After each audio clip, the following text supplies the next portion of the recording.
we're going to try and explore how to lengthen the gluteal muscles in order to try and get the hips to be a little bit more open and free. So a little bit of joint mobilization by opening up and getting the glutes to explore what it is they should be doing. Now, most exercises for the glutes are all about shortening and tightening, but at the same time, what we are missing is how do we properly lengthen the muscle?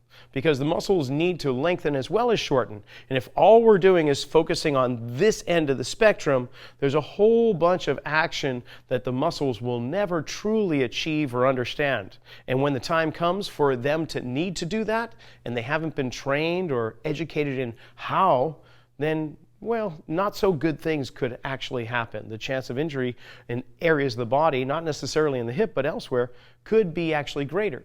So by getting the tissue of the muscles of the glutes to really understand their role, that's kind of critical in a lot of action, not just walking and running, but almost any athletic ability. So we've got to understand what the gluteals are doing. And the better way to do that is to just focus on the shortening aspect of the muscle. So when you contract and shorten these muscles along the sagittal plane, which is that forward and backward action, it will cause the hip to go into extension. So those muscles shorten up. Now along the frontal plane, that side-to-side action, the thigh itself will start to travel outward when those gluteal muscles shorten. And that's what we call abduction. It'll also cause external rotation of this leg. And that is how the gluteals shorten in all three planes of motion.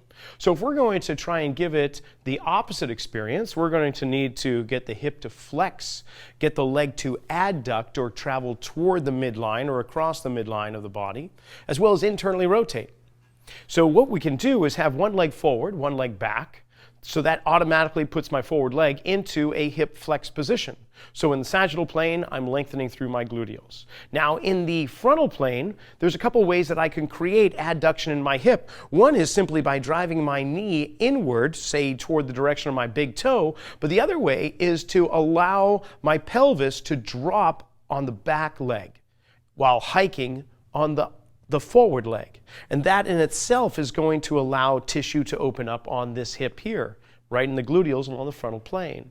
And then in terms of internal rotation, I could try and turn my pelvis in the direction of that forward leg. And it might help if I encourage the rib cage to encourage that pelvic rotation in that direction.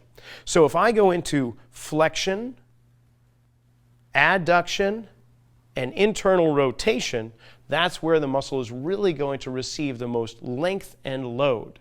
Now, it may not always occur with all three planes of motion in the same time, but in this particular case, that's what we're trying to encourage. In normal gait, we may find that the gluteal muscle is lengthening in one plane while shortening in the other two, or vice versa.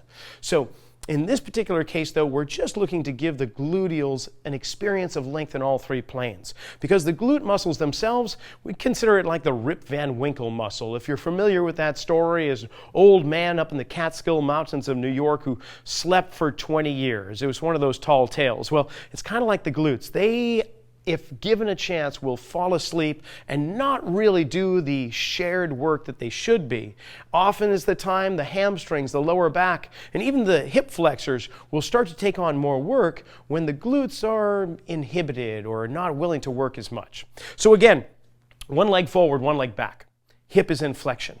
I could create more flexion by leaning over, and that drives my pelvis into an anterior tilt.